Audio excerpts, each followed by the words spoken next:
Recording. Hi, everybody. Welcome to GA week 4. I don't know. Everything's so jumbled for me. So today we're just going to be talking about super simple how our 48-hour journals went, strengths, weaknesses, stuff like that, and if we're actually trying to reach our goals or not. So does anybody want to go first, or should I just step up to the plate? I can go first, Okay. since that seems to be the theme of the day. So, okay. My goal was communication initially, like 2 weeks ago. So last week with the writing out like our schedules and trying to be a little bit more focused, I noticed that I tend to get really distracted when I don't feel like doing homework. So like I'll schedule my time, and I schedule like right now I'm kind of technically in off season. So I have plenty of time. Like time is not the problem. My problem is having too much time. So like I'll get home every day this week. Well, Thursday was a mess, but Monday, Tuesday, Wednesday, I got home at like 3, 4, and that's after a 2-hour workout. So like I have time to do anything I possibly want. And that usually turns into Netflix instead of turning into homework. So I feel like on Wednesday of this week, I was really good. Like came home Tuesday and Wednesday, came home, ate, went straight to homework, did my homework, and then just went to sleep. But Thursday, there was like a kink in the system because I had an EMS situation. So I was at the hospital all day long. So I didn't do anything on Thursday. So then that bumped my plans for Thursday to Friday. And then on Friday, I didn't do anything either. So it bumped everything to Saturday and Sunday. But when I plan my week, I strategically plan to not have anything Saturday and Sunday, just so I know, like, if something happens during the week with clinical and I have to push stuff, I still have time.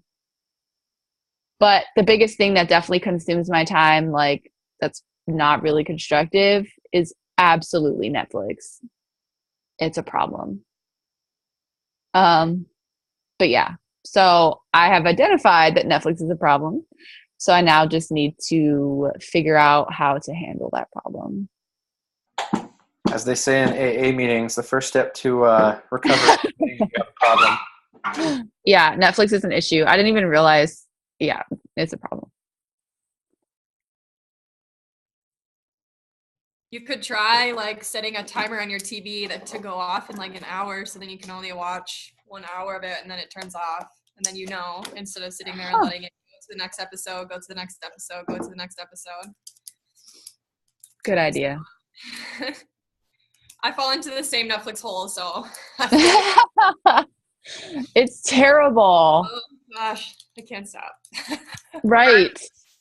I set a limit for myself. Like, I only am able to watch Netflix if I'm eating my lunch. And I don't have very long to eat my lunch, so it's like, I get like 15, 20 minutes so I can watch what I want to watch, and then I'm back to like working. Yeah. So I kind of just, sorry guys, my child is talking throughout this. So I just have to limit myself. I mean, and it's hard, and it's a lot of self-discipline, but eventually you get to a point where you're like, oh, cool, I watched an episode. I need to get something else done. Yeah. And even this morning when I woke up, like I knew I still had like an assignment to finish today. And I literally woke up at 8 and I was like, okay, I could wake up or I could just go back to sleep. And I literally just went back to sleep. Like, just being honest.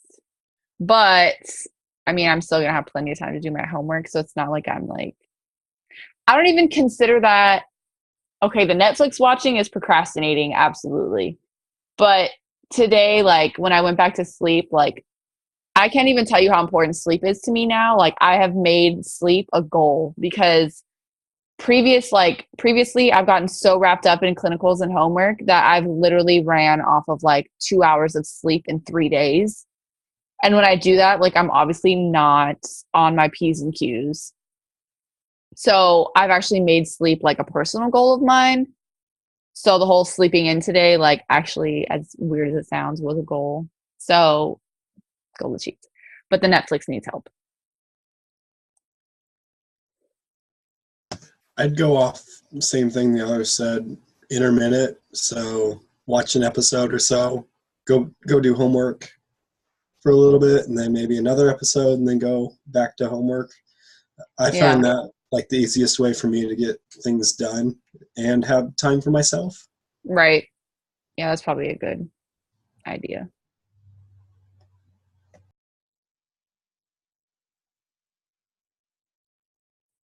So was your 24-hour journal mostly like work and Netflix, or was there other things in there that you noticed in your journal? So I can grab it. I don't know why I didn't pick this up earlier. So yeah, my 24-hour journal, I was planning on doing it Thursday, and Thursday turned into a hot mess. So I just kind of went back and redid it for Friday, honestly, even though I probably should have just used Thursday. So yeah, it was like wake up, get ready for work, go to work, do treatments, eat lunch, go work out, go home. And then honestly, I put at the bottom, I was like, original plan, homework, what actually happened, Netflix. Like, I put that in there. So the plan was different than the execution. But I think that was the point. You know what, though? At least you were vulnerable. Shh. At least you were vulnerable and honest about Yeah. about how your week went. True. I tried.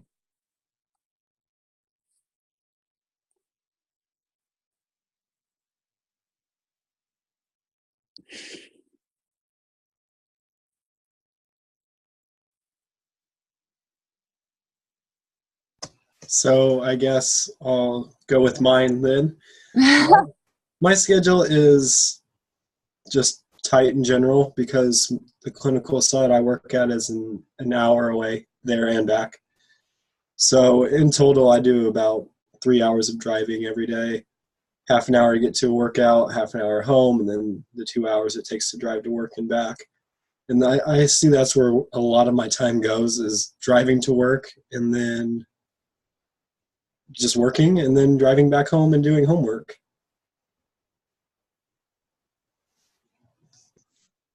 So I had the same, sorry. Nope, go ahead. Hour drive when I was going from Terre Haute to Turkey Run. It was like 56 minutes to get there and 56 minutes back. So it was like 2 hours of my day that was wasted. But I actually started filling it with other things when I realized that I had 2 hours a day that I was like literally just sitting in a car not doing anything. Where I would like listen to a podcast, or I would download the weekly videos that we had for classes that you like listen to at the beginning of each week. And I would like put those on and listen to those while I was in the car driving. Or I would like call my parents or like my sister, and I would fill it with like things that I was still like doing something, but it wasn't necessarily just like sitting in the car driving, listening to music, wandering aimlessly in my own thoughts. So I found that to be a really helpful way to like make sure that I'm still filling my time with something that I value, whether it be homework or catching up with my family and friends, or if I really just needed to like sit in silence and debrief after my day or whatever it could be. But I thought that was really helpful that I could, find ways around the hour drive so that I wasn't just sitting in silence, if that's helpful at all. Yeah, I definitely would have to agree with that. I have a 45-minute drive to get out to my school, so I'd nerd out and listen to books on audio. That's what I do with my life. Do you feel like overall you were successful in kind of trying to reach your goals, Jordan? Yeah, to some extent it was. At points during my time there throughout the week, it's just going through the motions, but in other points, yeah, I'm reaching my goals or working towards them.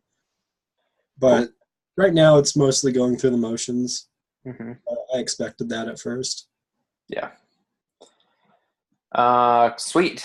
Well, in that case, I'm going to jump in real quick, and I'll do mine real fast. So I made mine nice and pretty. I don't know if you guys can see it or not. I actually went through and did all of mine. So that was part of my goal, was organizing my life and trying to make sure that, I had time for everything. I actually reached out to Dr. Games last week because I was really struggling with not only finding motivation, but, trying to find a good work-life balance.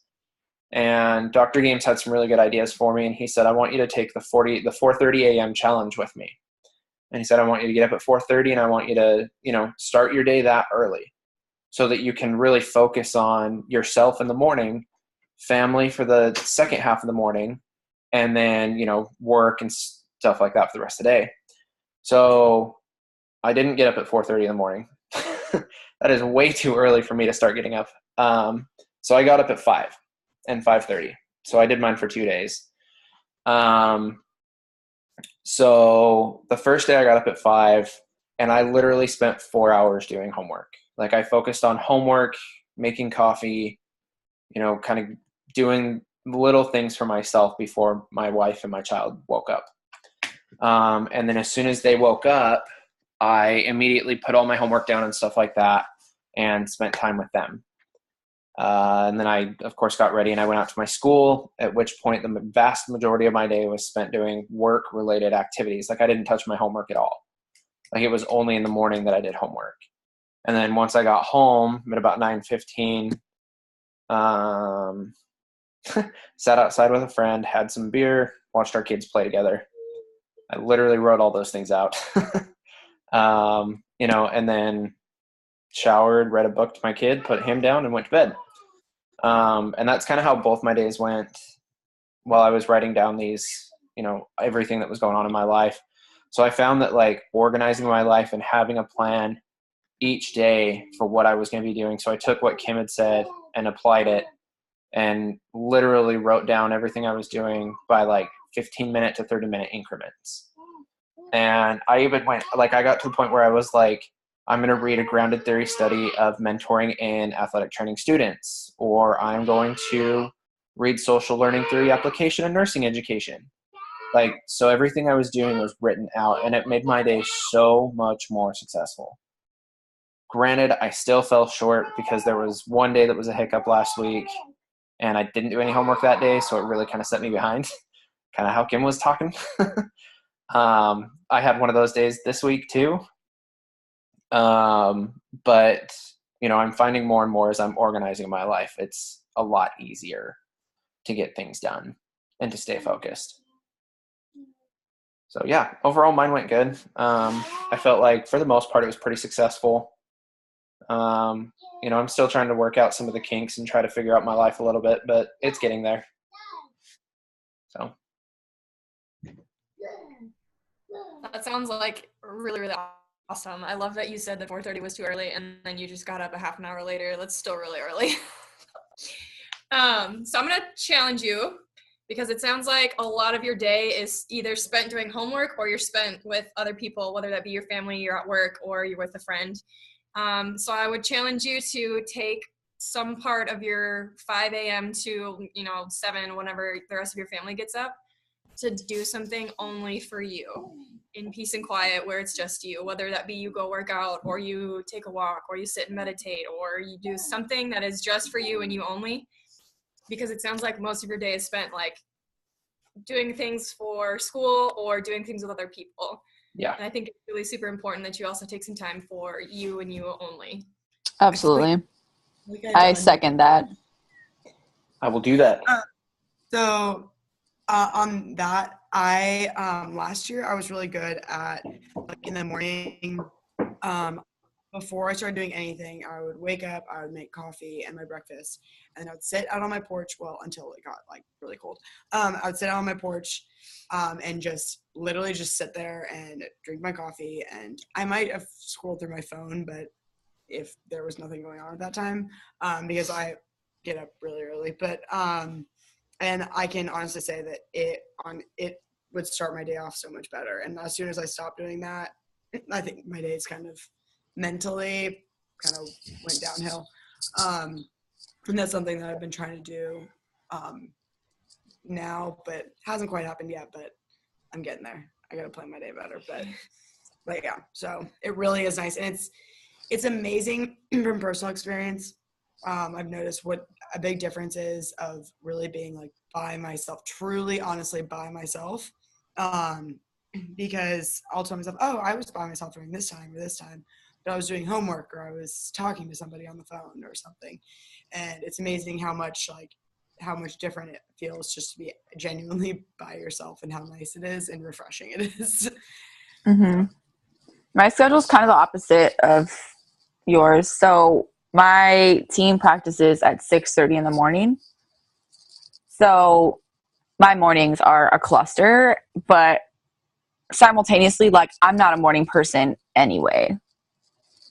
So that's fine. Like, I just wake up and get ready and go to work, and like that's cool. But for me, like, the big thing that's helped me like center and have my time is my workout. Like, I literally, like, the coaches that I work with are aware, my players, my athletes, my patients, I'm sorry, whatever they're supposed to be called, are aware. Like, during this 2-hour period, Kim doesn't have her phone on her. Like, it's in a locker, it is locked away. This 2 hours is Kim's time with herself. So this Saturday, like, so this Thursday kind of trickled into a couple days of trying to handle everything. And this Saturday, I literally was just going to go home after, like, I talked with coach. I was like, I'm just going to go home and, like, do homework. And then I was like, no, what you're going to do is take your time. You're going to go to the gym. You're going to put your phone in a locker and you're going to ignore the world. And those 2 hours, like, changed my whole mindset for the rest of the day. So I don't know how you feel about that, like physical activity and stuff, but that's just kind of like an outlet for me that I utilize frequently. And it doesn't have to be 2 hours. And when season starts, it won't be 2 hours, but that's what I have now. So I have to force myself into that time for myself, if that makes sense. So I, like, along with Lauren, just encourage you to like force yourself into your time. Oh yeah, no, that definitely makes sense. And I used to love working out. It's a love-hate relationship now. It's like a love triangle between exercise, myself, and food. So, you know. Well, thanks, guys. I appreciate it. Relatable. Okay, so I guess I can go next. So I have ADHD, like, actually legit. And so writing out everything I did during the day was really annoying at times because I literally wrote down and sometimes sat down to do this, ended up doing this, ended up doing this, and then I ended up doing this. And then I was like, and come back to this, try and do this again. I'm not kidding. It's literally written in here. And it was painful. And then I would go back to, write things down. I'm like, oh my gosh, it's so painful. I cannot stay on task if my life depended on it. I also in my defense though, one of the things was Cammie's fault because she needed her rain pants. That's true. So I have looked for Cammie's rain pants, took Cammie her rain pants. But overall, like, I get so caught up in the day and getting distracted that especially in these 2 days, I didn't actually take time to sit down and do some of the things that I kind of wanted to do to help meet my goals, like the little things. But there were some things that I would do. And as a refresher, my goal is working on my communication skills. So, but in my patient treatments, I've made a more conscientious effort to explain things more clearly. I used to kind of be a little more casual about it. And so now when they ask a question, if they say, what's this, or how do you do this, or why am I doing this? I actually will kind of stop what I'm doing and explain it to them rather than just kind of throw out whatever comes to me. So it's more, I feel like it is definitely more clear. And there was this one treatment session. This was recently. It wasn't during these 2 days. But the patient, she had lots of questions that day. It was just a very question-filled day. And by the end, she said, I learned so much today. And I was just so proud of myself. It's like, oh, yay, progress. So that was kind of nice. But anyways, yeah, I think, but I also definitely a win is that one of my benchmarks was to reach out to Marsh. I can't say last album. I do not know Marge. I just know Marsh. her as Marge. So, and I even talked to her on the phone last week, and she is officially going to be my mentor. So I'm really excited about it. So she was the one that I really wanted. And in these 2 days for like, I have like returning emails and completing my mentee kind of journal and stuff. So that was good. So I have already made one of my benchmarks, but still need to work harder to get other stuff done. I'm going to pause you and ask a question real quick. I have been like trying to convince myself to reach out to one of the mentors. I don't know what I'm supposed to say. So we actually, for one of our classes, we had to get a mentor and a mentee. Mm-hmm. So that's one reason I was kind of pushed to do it. But I put it off for a while reaching out to her because I wasn't sure what to say and I wasn't sure how to word it. So I can send you the slide that I took a picture of during one of our Steam sessions that Dr. Reed basically wrote out like what you can say to them. But that was more so if you had ever talked to them before. Right. So I altered it a little bit because I had never spoken to her before ever. So I can send you the slide, and I can also send you a copy of like my email that was to her, the first email. So I would say that you definitely might want to look deeper into what they do and definitely read through the links and stuff. So, so then you kind of have a little more background because that definitely helped in terms of me reaching out to her. So, but I can send that to all you guys. Awesome. I think the most important thing for you guys to keep in the back of your mind when you want to reach out to them is your why. Like, why are you reaching out to them? What are you hoping to get out of the conversation with them? What made you want to reach out to that specific person? For what reason? And then you literally just like type that all into an email and say like, hey, I really enjoyed like watching your videos, or when we talked over DAT weekend because of X, Y, and Z, like, would you like to meet again and discuss A, B, and C that I have on my mind, or that sort of thing. And they all know that like we're trying to reach out to them. Yeah, that's a big thing. Is like they are literally the great thing is that we know sending these emails to them, like they signed up for this, so they signed up for it. But it's definitely a little bit awkward trying to write up that email and formulate it. I had Cammie read it, and I was so nervous. It was like one of those like sad. But it was successful though. It paid off, and she's literally the most wonderful woman ever, and I love her. So, yeah. Anyways. So yeah, if you guys need more help, we can help you throughout the week. If you want us to read drafts or anything like that, feel free to send it to us or contact us. We're happy to help since we've already both had to do it. So yeah, and it's just so awkward and uncomfortable. But once you get past it, it's fine. And Marsh just wanted to talk on the phone. I was like, oh my god, I didn't tell you, I sat in your closet. My closet? Because they were doing the construction. Oh Lord. And it was the only quiet area, and I didn't want to go outside. So I literally went in your closet, shut the door, and my cats were in my room. And I was sitting there in your closet. I'm like, I cannot believe I'm literally sitting here in your closet. It was the only quiet place that I knew it was quiet. So thanks for the space. Roommate perks. Okay, so anyway, next.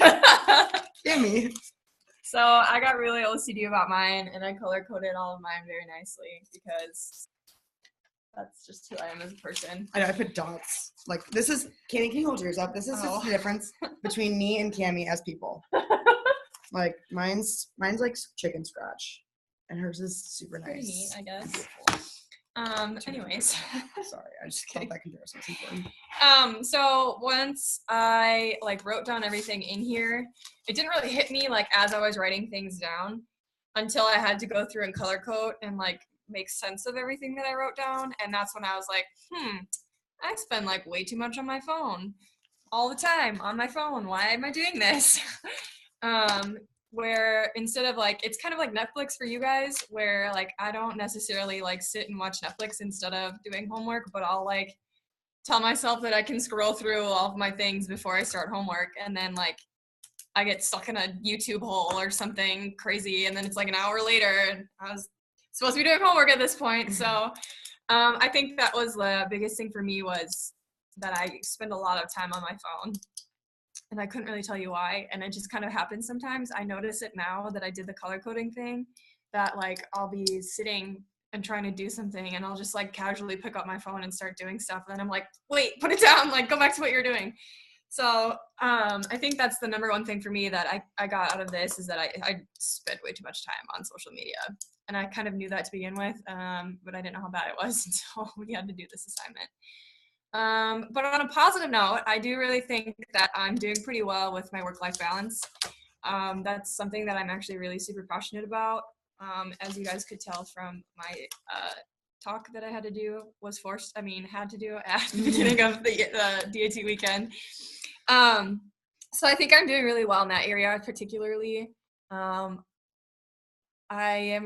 not been as on top of my homework as I usually have been, but I think that's because I've been putting a lot of added stress on myself at work, because Bobby has been gone all week. My coworker has been gone all week, and I've just kind of like gotten the athletic training room to myself all week, which is like, I haven't necessarily like figured everything out just yet. So it was kind of a struggle, and a lot of things happened over the week. We had an EMS situation on Tuesday.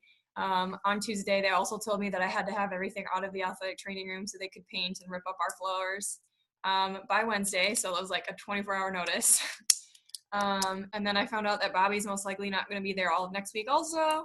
So it's just been a really stressful week. But I think that I just need to work more so on making sure that I'm planning out my day better, but also trying to stay off my phone as much as possible.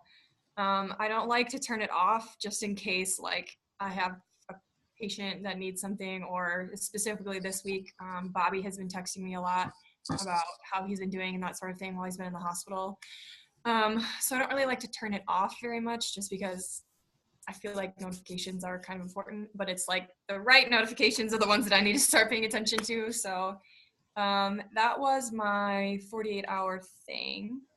As far as like my small goals towards my milestones are going, it's been super, super stressful at work, because I've had to take care of everything and do everything, and have PRNs, a different PRN every day, which is a little difficult because you have to like reteach new things to every person that comes into your room.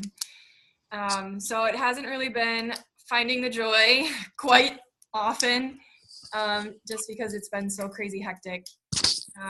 But I think I'm still doing good at my little goals, which is like finding the positive every day and taking my little victories. So just still working toward that long-term goal, but we'll get there.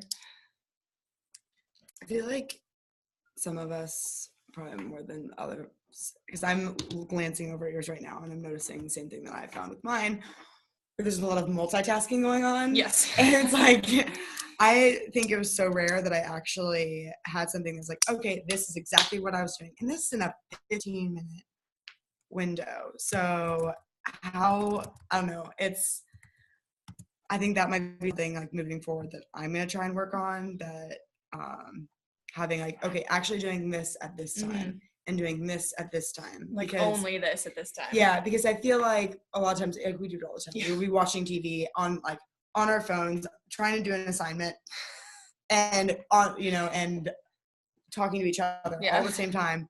When it's like, okay, we should just stop what we're doing, talk to each other for 10 minutes, then watch TV for 10 minutes, and then work on the assignment for 10 minutes. I feel like we always like try and we're like, oh, okay, I want to be able to enjoy the TV, but also I'm going to work on my homework. It's like, how efficient is that homework really? That was we all know where our eyes are really, so. It's funny that you mentioned that, because that's actually one of the things that like I challenged myself with the past 2 weeks, is like not multitasking, because I love to multitask and then I half-ass everything. So like I've really gotten into a good habit lately of like, okay, if I'm doing one thing, I'm doing that one thing and I'm not paying attention to anything else. Like everything else goes away. Yep. So that's kind of been working towards my life goal of trying to organize my life. I think for me this week was was monumental in like clinical practice stuff. Because of the fact that I have always had like extreme ownership over my athletes, like to the point where I refuse to allow anybody else to do treatments on them. Like I would stress myself out. I would come back to work at 10 o'clock at night for one patient. Like that's how bad my extreme ownership was. And that was something that was bred into me. Like I was told, you know, in undergrad and with my first GA ship, like, these are your athletes. They're your responsibility. These are your, like, so this week with the EMS situation on Thursday, like, first, that was my first EMS situation that I've handled solely, like, BT dubs by myself. But the second thing was, like, I trusted the fact that while I was at the ER with this patient, the patients were still going to get treatment. So I knew like I could still have them go to the athletic training room, facility, clinic, and they would still get the best treatment they could possibly get.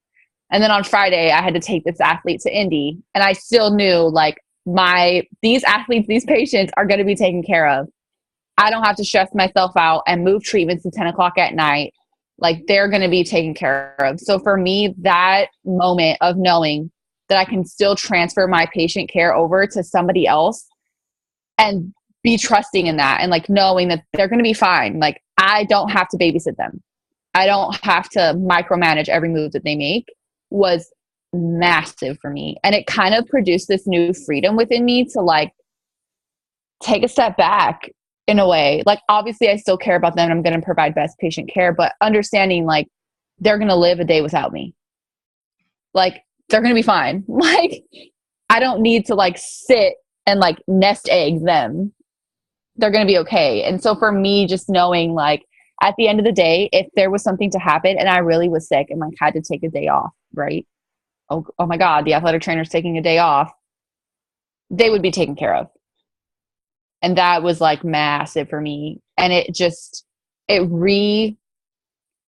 visualized the concept of like work-life balance, to know that like I can go home and they're going to be fine. So that was massive for me. That's like the first thing, is like having that mindset of like, I mean, as much as we are all great athletic trainers, but they don't need us every second of it. And that it's really, really nice when you can finally come to that realization. Yeah. And I think that's where also with, you know, not wanting to turn our phones off or not, you know, I still don't turn my phone off. I still don't do that. But I ignore calls and I ignore texts from patients all the time. I mean, and when I say ignore, I mean delay my response, because, you know, I was like going into a meeting the other day and I had someone blowing up my phone, and I'm like, it is the middle of the day. I will see this person literally in an hour, and whatever this is, if it's really that urgent, call 911, go to one of the athletic training rooms and somebody will help you, you know? And so I literally completely ignored it. I even told somebody else, I said, this person's looking for me. Tell them I'm in a meeting because I ain't got time. You know, like I got. Yeah. So, you know, it's now this person that is somebody who is a little dramatic in the first place, but it's definitely nicer to not, I wasn't sitting in my meeting thinking, oh my gosh, what's going on? Oh my gosh, like what if, you know, I was like, she'll be okay. She's in the middle. Take care of herself. So. And like doctors do that all the time. Like how often do doctors just screen phone calls? Do you get what I'm saying? Not that like we're not physicians, but same concept. Like we should be able to have that same thing. Like if I'm working out, leave me alone or call 911. Like it's not, you know what I'm saying? Like, it's just a new ideology for me, but it's refreshing. I'm with you there, guys. I'm with you. Oh, shit. All right. Anyways. All right. Well, Well, any closing remarks? I kind of wish we knew if we were going to be meeting next week. Do we want to maybe plan to like meet sometime next week? Sure. We can probably figure that out in the group meet. Yep. I agree. Yeah. I'm going to stop recording, just so you know. Check in and